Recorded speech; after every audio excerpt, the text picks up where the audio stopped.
Hello everyone, Psikolohiyang Pilipino tayo ngayon. Gusto ko lang ipaliwanag ng mabilis kung ano ba yung Psikolohiyang Pilipino as a method. This is part 1 of my lecture, ibig sabihin may kasunod pa to, abangan nyo soon yung part 2 nito. Pero focus lang muna tayo sa part 1. Biblical passages muna tayo, Matthew 9. When he saw the crowds, yung he dito si Jesus, he had compassion on them. Bakit daw? Because they were harassed and helpless like sheep without a shepherd.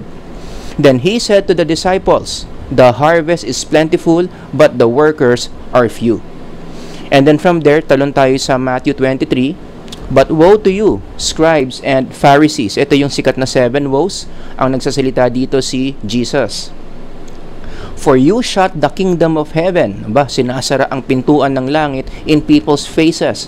For you neither enter yourselves, nor allow those who would enter to go in. Sinasaraduhan na nga sila ng pinto. Sila pa mismo, ayaw nilang papasukin yung mga tao na supposedly makakapasok sa langit. Kaya galit na galit si Jesus dito sa Matthew 23. So mamaya, i-connect natin yung Matthew 23, Matthew 9, dito sa issue ng Psikolohiyang Pilipino as a method. Now, itong Filipino psychology na tinuturo sa colleges and universities, you can consider this in 2 ways. Pwede mo siyang magamit in 2 ways. Una, pwede mo siyang magamit as a field of expertise, or if you're gonna use the term as a noun. So, pag sinabi mong Filipino psychology, noun yon. Sa Tagalog, pangalan. So, pag tinanong ka, ano ang favorite subject mo sa college? Tapos sinabi mo, Filipino psychology, you're using it as a noun. Or kung tanungin ka, anong research interest mo? Ano yung mga topics na gusto mong nire-research sa field mo? Tapos ang sagot mo, nagre-research ako ng mga bagay-bagay tungkol sa Filipino psychology, then you're using it as a noun. Anong gusto mong i-PhD? Anong course ang gusto mo? Gusto ko mag-PhD sa Filipino psychology. Then you're using it as a noun. Nagigets nyo? But Filipino psychology is not only a noun, pwede mo rin siyang magamit as a verb. Pandiwa sa Tagalog, ibig sabihin something that you do. So pwede mong i-verbalize yung Filipino psychology, which means this is a way of doing research. Paano mo iplano o ano ang plano mo para i-research tong topic na to? Tapos sinagot mo, Filipino psychology ko yan. Yon. Now you're using it as a verb. Filipino psychology mo nga itong mga taong kaharap mo, then you're using it as a verb. Got that? Yan yung dalawang usage ng Filipino psychology as a noun and as a verb. Now, between these two in this lecture, ang focus ko as a verb. Papaliwanag ko ano bang ibig sabihin, or should I say papaano ba mag-research, paano ba sumagot ng tanong about Filipino psychology gamit ang field na ito as a verb. The main question I want to answer in this lecture, paano umintindi ng Pilipino gamit ang Psikolohiyang Pilipino? So kapag ganito na yung tanong mo, you are using Psikolohiyang Pilipino altogether as a verb. Action word. Psikolohiyang Pilipino nga natin ang mga Pilipino. Paano mag-psikolohiyang Pilipino? Para mas maintindihan natin ng mga Pilipino, yan ang topic natin for this lecture. Gusto kong simulan dito sa quotable quote ni Dr. Enriquez. Virgilio Enriquez, isa sa mga ama ng psikolohiyang Pilipino. Just read on your own silently. Pause the video if you need to, pero gusto kong i-highlight yung words na socio-cultural realities. Okay, so itong quotable quote ni Dr. Enriquez, sinasabi niya dito kung paano dapat natin ipaliwanag or intindihin ang mga Pilipino gamit ang Psikolohiyang Pilipino, or dito, English kasi to, Philippine psychology. How do you understand Filipinos using the method of Philippine psychology? Yan yung sinasagot niya in this quotable quote. At isa sa mga sagot niya, gamitin daw natin yung socio-cultural realities ng mga Pilipino. Now, this is a very broad term. Anong ibig sabihin ng socio-cultural realities? Dalawa yan. Kung gusto nating ipaliwanag ang mga Pilipino, number 1, gamitin natin yung mga current events. Tignan natin yung mga current patterns ng mga Pilipino in the society. Sa Tagalog, mga pangkasalukuyan. Anong meron ngayon? na pwede nating gamitin para ipaliwanag kung bakit ganyan ang mga Pilipino ngayon. Number 2, kasaysayan or history. Ito yung part 2 ng lecture ko, ginagawa ko pa yung slides ko. But either way, whether it's number 1 or number 2, kung ano man ang gamitin mo dyan, yan yung socio-cultural reality ng mga Pilipino. So kung gusto mong ipaliwanag ang mga Pilipino, you can use number 1 or number 2 or both. But in my lecture today, focus lang ako sa number 1, paano natin intindihin ng mga Pilipino gamit ang current events para ipaliwanag ang kanilang mga current patterns. Maliwanag. So let me just simplify what number 1 means, no? Ang sinasabi lang ni Dr. Enriquez dito, kung gusto nating intindihin ng mga Pilipino, we need to trace the present to the current.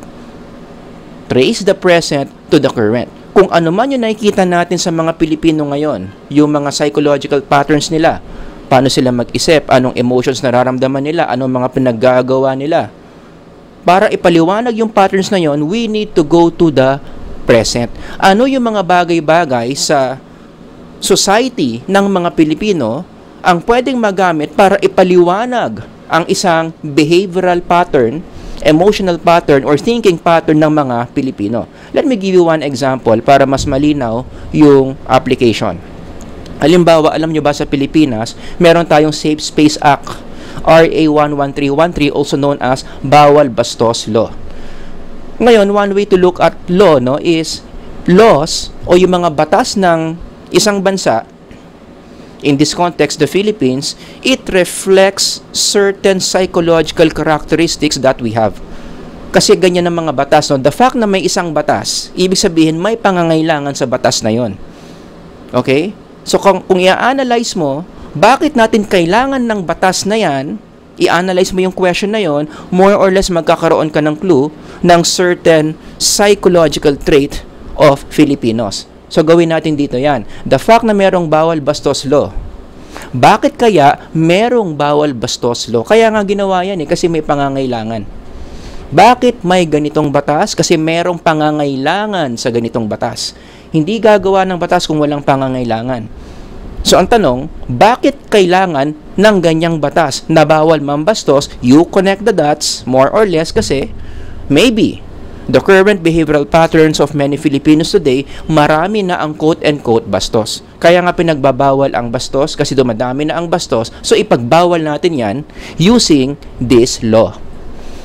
Or, in a more psychological term, baka kasi masakit sa tenga pakinggan yung bastos, no? Sa literature, ang tawag dyan, sexual promiscuity. Marami mga Pilipino ngayon, let's face it, sexually promiscuous. May kakilala ka bang sexually promiscuous ngayon sa circle mo? Meron ba? Tingin ka sa tabi mo. Sexually promiscuous ba yung katabi mo? Or baka may kaibigan kang sexually promiscuous. Lahat na lang na sabihin mo, i-connect nyo sa issue ng sex, may kakilala ba kayong ganon? Ilagay ang pangalan dyan sa comment section. Siyempre, alam nyo, joke lang yon.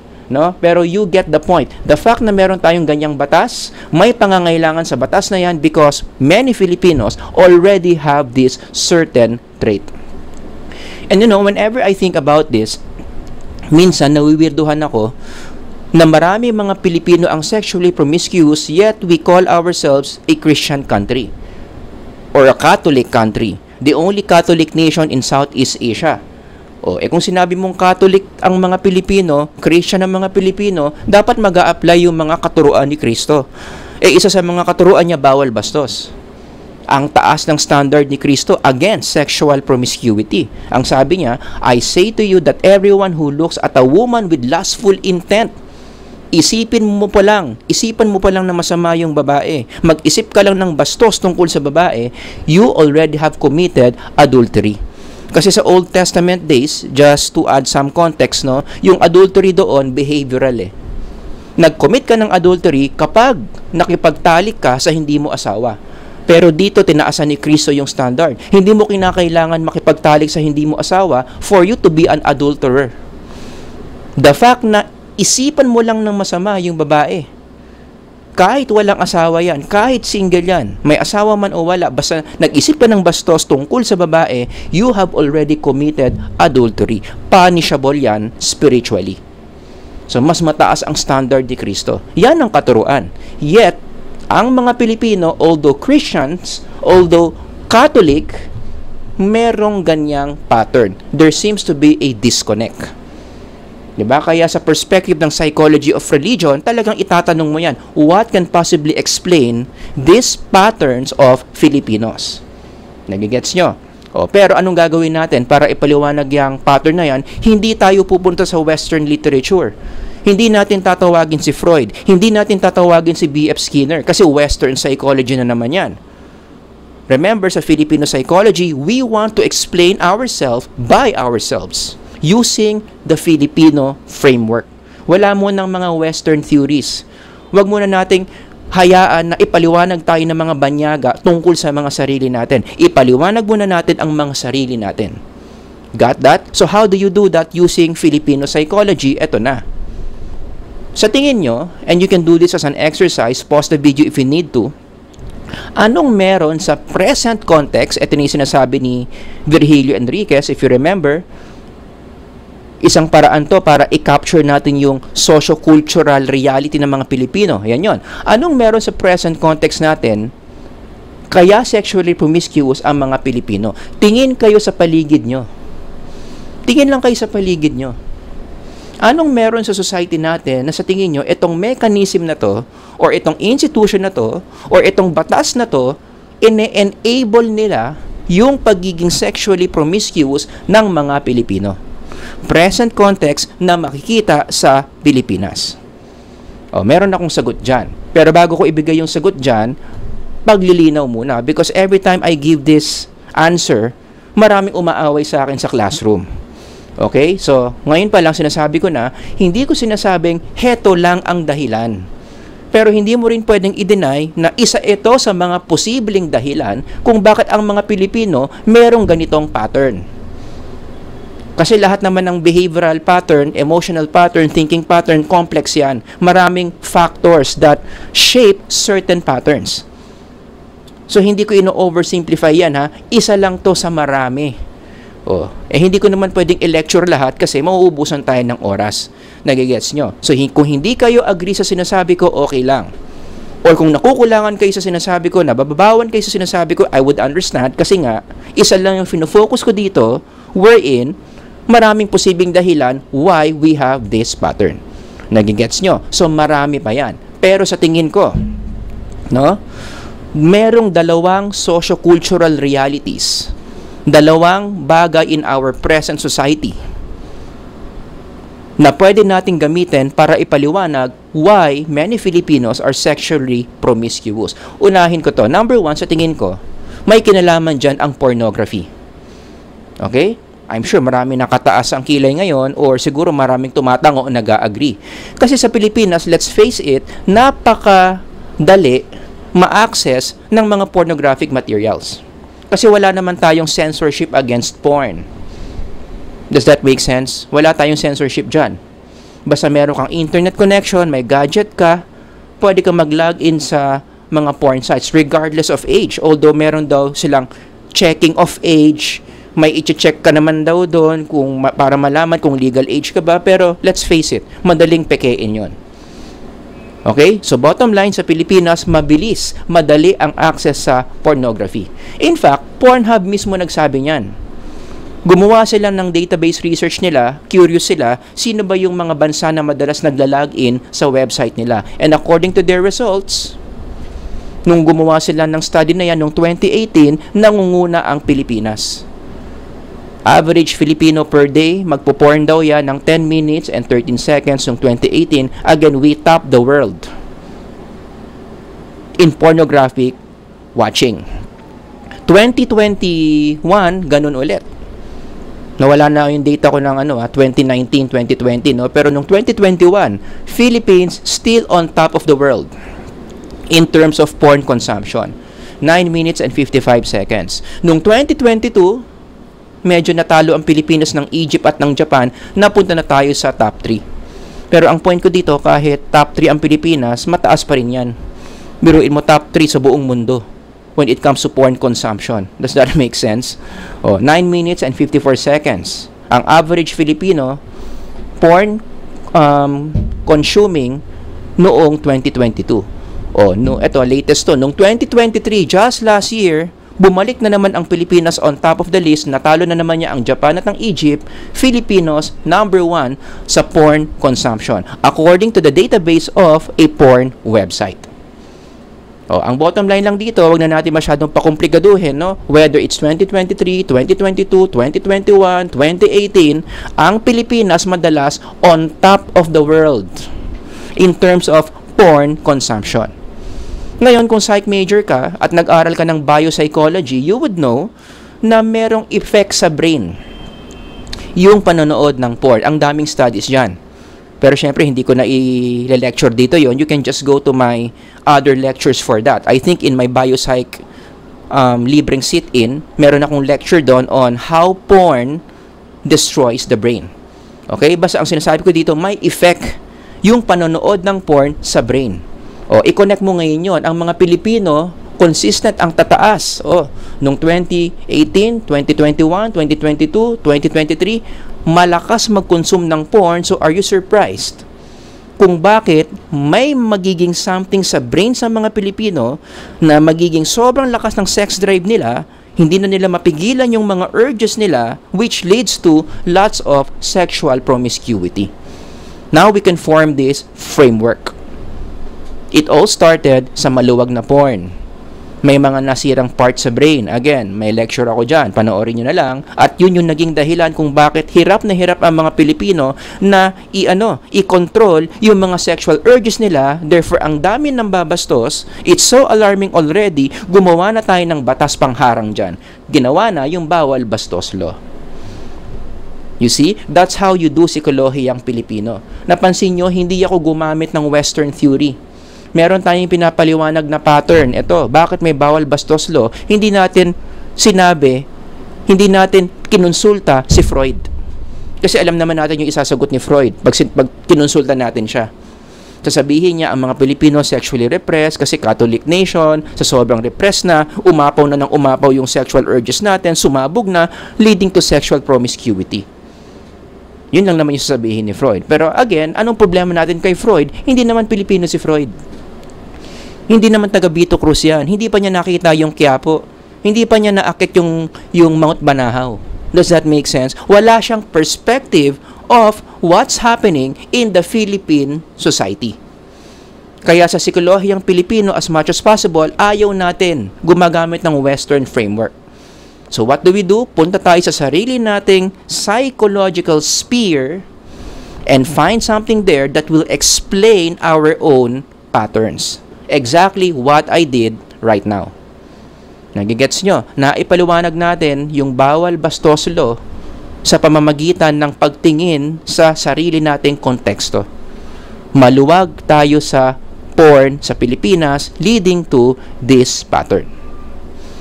Number 2, other than maluwag sa porn ang ang Pilipinas, no? Sa tingin ko ang isa pang reason kung bakit dumadami ang sexually promiscuous is humihina yung spirituality ng mga Pilipino. Oh, ito na naman isang current reality to, no? Pababa ng pababa yung numbers ng mga Pilipino na nagsisimba pa. Dati 83%, ngayon bumagsak na sa 73%. Kasi raw dumadami ang mga Pilipino na nagsasabi na hindi na mahalaga ang religion sa kanila. Hindi na mahalaga si Lord sa kanila. As a result, bakonti ng pakonti ang nagsisimba. Now, for those of you I know, nakataas ang kilay ninyo, sir, iba ang spirituality sa religiosity. Maybe ito, religiosity to, but Filipinos are still very spiritual. May pangsagot ako dyan. Kasi, although magkaiba ang spirituality and religiosity, tama naman yon, they are interconnected. And what's the connection between spirituality and religiosity? Actually, religiosity is the expression of spirituality. Spirituality, how much do you love the Lord? Mahal na mahal mo ba si Lord? Yung passion mo for God.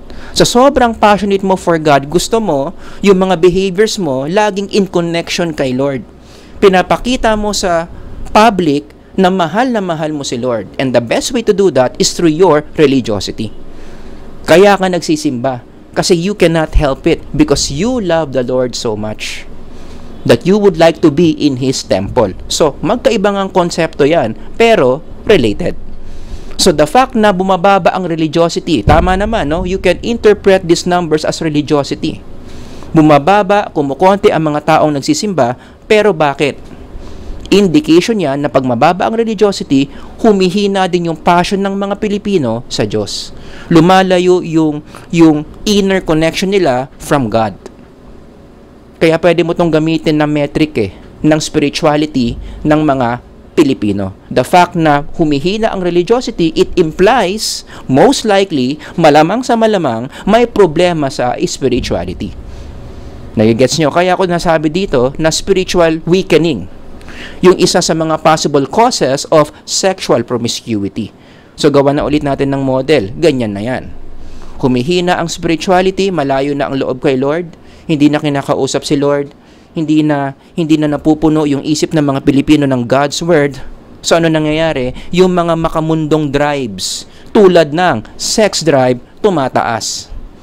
Kasi inverse dapat ang relationship niyan Kung punong-puno ka ng salita ni Lord, less likely yung drive mo for the world, yung tawag na laman mo hihina. Wala, baliktad nangyari. Mahina ang spirituality, malakas ang tawag ng laman. Sa sobrang lakas ng tawag ng laman, ano nangyayari? Boom, nagkaroon ng sexual promiscuity, kailangan na natin ng batas against mga pambabastos. Nagigets nyo? So saan na naman ako tumingin dito? Sa socio-cultural reality ng mga Pilipino na mababa ang spirituality. Hindi ko na naman kinonsulta si Freud, hindi ko na naman kinonsulta si Erikson or si John Piaget. Kasi wala naman silang konteksto, wala silang perspective ng socio-cultural reality ng mga Pilipino. Nagigets nyo? So itong framework na to, the second framework, fits kung paano magpsikolohiyang Pilipino. Tumitingin tayo sa present context ng mga Pilipino para maintindihan natin ang patterns ng mga Pilipino. I-combine na natin yung dalawang patterns natin o yung dalawang frameworks natin, ganyan yon. Bakit tayo merong bawal bastos law? Bakit? Kasi parami na ng parami ang mga Pilipino sexually promiscuous. Ano ang cause niyan? Masyadong malakas ang sex drive. Bakit malakas ang sex drive? Ano ang cause nun? Possible cause nun, yung dalawang yan. These two are found within the socio-cultural realities of Filipinos. Ito yung sinasabi ni Enriquez kanina sa quotable quote niya. Alright? Maluwag sa porn sa society natin. Maraming mga Pilipino, mababa ang spirituality, malayo na ang loob kay Lord, wala nang relationship kay Lord, i-combine mo yan, boom! Tataas sobra ang sex drive, mahirap pigilan, nagiging sexually promiscuous, kaya kailangan na mag-respond ng government, gumawa tayo ng bawal bastos law. Again, pwedeng may iba kayong frameworks dyan, maraming hindi nag-a-agree dyan, okay lang. Hindi naman natin pinagtatalunan dito yung validity nito, no? Ang sinasabi ko dito, this is the way you do psikolohiyang Pilipino. Actually, kung malikot nga yung isip mo, gusto mo pa ng additional paper. Kasi pwede mo nang i-publish tong framework na to Gawan mo na lang ng paper yan. Hanapan mo ng data. You want to dig deeper? Pwede mo rin itanong Okay, fine. Ito yung, dito nanggagaling yung sexual promiscuity, low spirituality at maluwag sa porn. Dig deeper. Within the Philippine society, what explains? Bakit ang mga Pilipino habang tumatagal, lumalayo ang loob kay Lord? Bakit ang mga Pilipino, in general, maluluwag sa porn? Ano ang relationship ng mga Pilipino kay Lord? Ano ang relationship ng mga Pilipino sa maluwag na porn? You further dig deeper. Hanap ka na naman ng data that may explain why this and this happens. Pero syempre, itong question marks na to, anong mga data ang hahanapin mo dyan? Huwag kang pupunta kay Freud. Huwag kang pupunta kay Erikson. Anong gagawin mo? Hanap ka ng Philippine-based data. Mga bagay-bagay sa socio-cultural reality natin na sa tingin mo kayang i-explain bakit low spirituality at bakit maluwag sa porn. Ganyan ang psikolohiyang Pilipino. Lagi kang titingin sa current events, lagi kang titingin sa present context. Okay? Ganon ka dapat mag-research. Kapag yung research method mo is psikolohiyang Pilipino method. Kaya ang application dito, in connection to everything I'm saying, dapat kung psych major ka, nanonood ka ng balita. Kasi yung mga balita sa gabi, pinapakita nila yung socio-cultural reality ng mga Pilipino. In fairness to the news. Hindi naman puro negative bad news lang yung makikita natin dyan, it will also give you a perspective bilang Pilipino kung ano-ano yung mga currently nangyayari sa atin ngayon at paano yung mga events na yan may epekto sa psyche natin. Kaya pag nanonood kayo ng balita tuwing gabi, whether that's Channel 7, Channel 5, or TV or ABS man yan, ine-enhance mo na rin yung pagka-psych major mo. Kasi nako-connect mo yung mga nangyayari sa mga balita, kung ano yung mga nire-report nila, sa mga current behaviors, emotions, thinking patterns ng mga Pilipino. Ganyan dapat manood ng balita kapag psych major ka. Hindi yung pinakinggan mo lang yung sinabi ni Noli De Castro. Hindi lang yung pinakinggan mo yung sinabi ni Mel Chanco. Prinoseso mo in a psychological way. May binalita si Mel Chanco, may binalita si Julius Babaw. Given that news, ano ang pwede kong matutunan about the psychological conditions of Filipinos? Ganon dapat manood ng balita ang isang psych major. Hindi tayo yung puro journal articles lang. Hindi tayo yung puro textbook lang na sinulat naman ng mga Westerners. Nagigets ninyo? Ganyan dapat ang psych major. Kaya ang application dito is, ang isa pang application dito, pwede tayong mag-trending analysis eh. This is another way to do psikolohiyang Pilipino.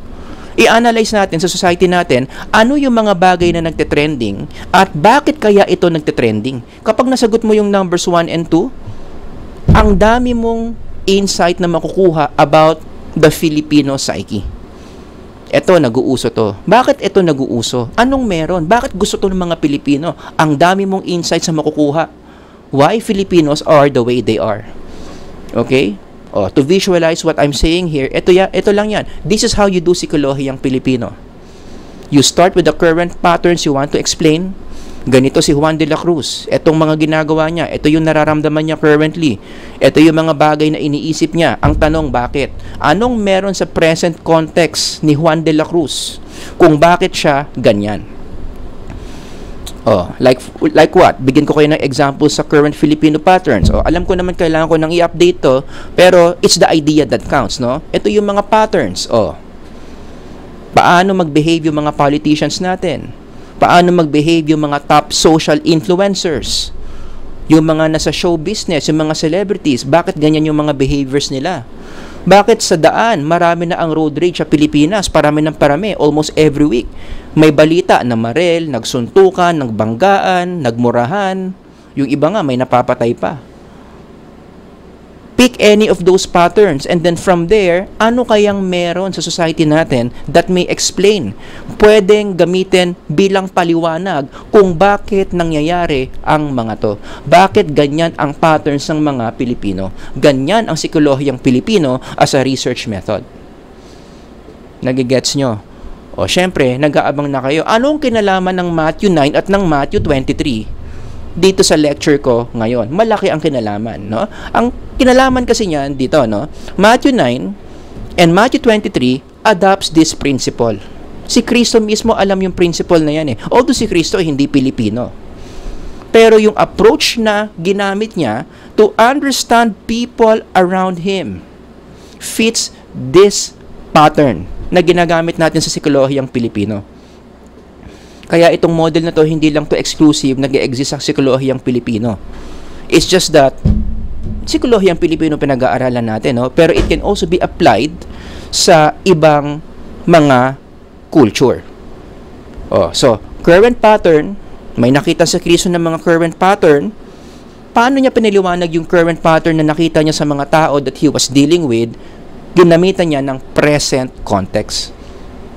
Okay, let me be more specific. Ano ba yung pattern na nakita ni Kristo sa mga tao sa paligid niya?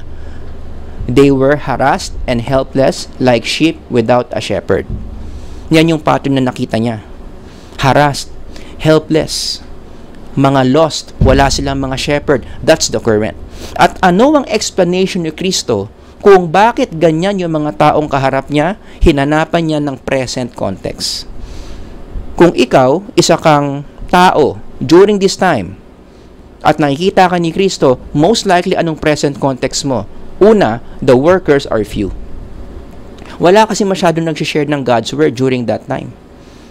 'Di ba? Kaya nga sinabi ni Kristo sa mga disciples niya, The workers are few, baka naman gusto nyong dumagdag sa mga workers kasi kawawa to mga taong to. Kaya sila helpless, kaya sila lost. Walang nagmi-minister sa kanila.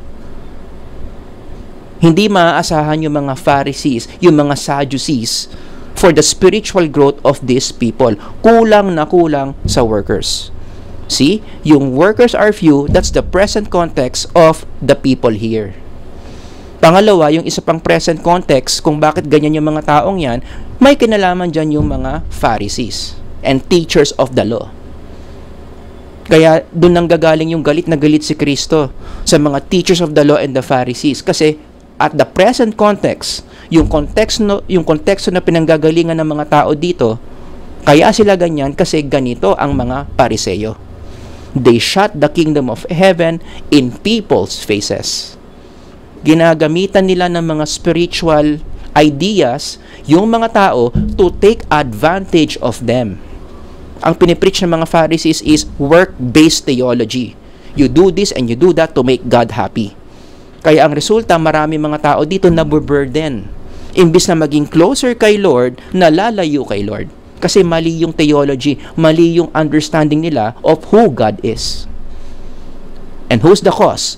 Who's teaching the wrong theology? Yung teachers of the law and the Pharisees, who are again present in the context of these people. Nagigets nyo? So kahit si Kristo, alam yung method na yan. Ipaliwanag mo yung mga current patterns sa mga tao gamit yung present context nila. Just like how we do it in Psikolohiyang Pilipino. Actually, in closing, kahit nga sa personal application, meron yan eh. I-apply mo sa sarili mo yan o i-improve ang buhay mo.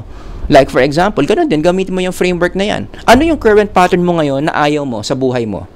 Current pattern na sa tingin mo gusto mong ma-improve. Halimbawa, wala kang pera. Lagi ka na lang kapos. Wala kang pambayad sa Meralco.